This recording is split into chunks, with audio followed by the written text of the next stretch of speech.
Ambulances, fire engines, and police cars raced to the scene. You see what happened?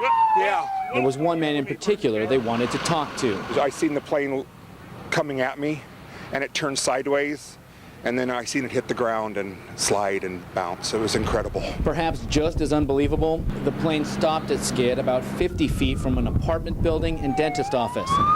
And on the other side of the trees is a gas station. The crowd smelled a different kind of gas. It smells like jet fuel.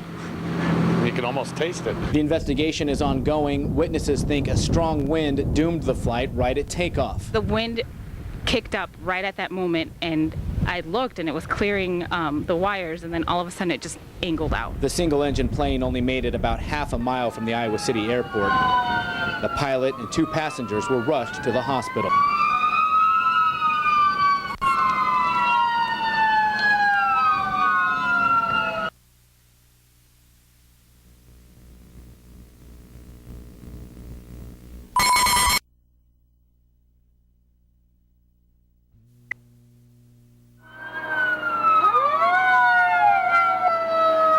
The plane came to a stop near an apartment complex and dentist office.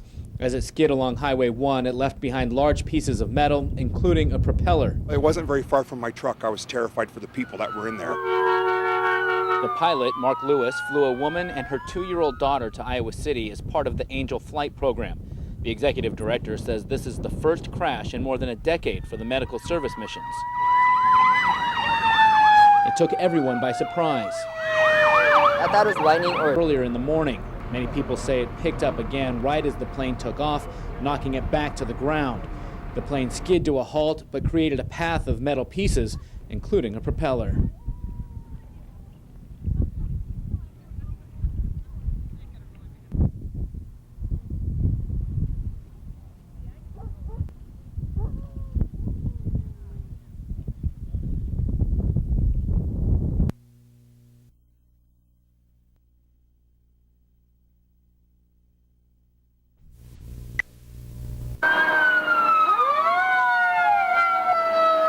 People stood by the wreckage in awe. They've never seen a plane crash before, especially one so close to their homes. I heard a pop like a backfire, at which alerted me, and then I began to hear all the sirens. Tree falling, and so I didn't think much of it, but then all these ambulances started coming and fire trucks.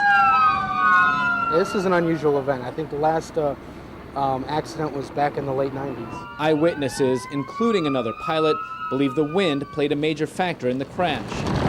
He wasn't able to get up very high, and he nosed over to the left as if a wind had caught him. I screamed and scared half of my office mates and ran out, dialed 911. The area remains relatively calm. Police are staying on scene to make sure nothing is disrupted, and the FAA continues its investigation.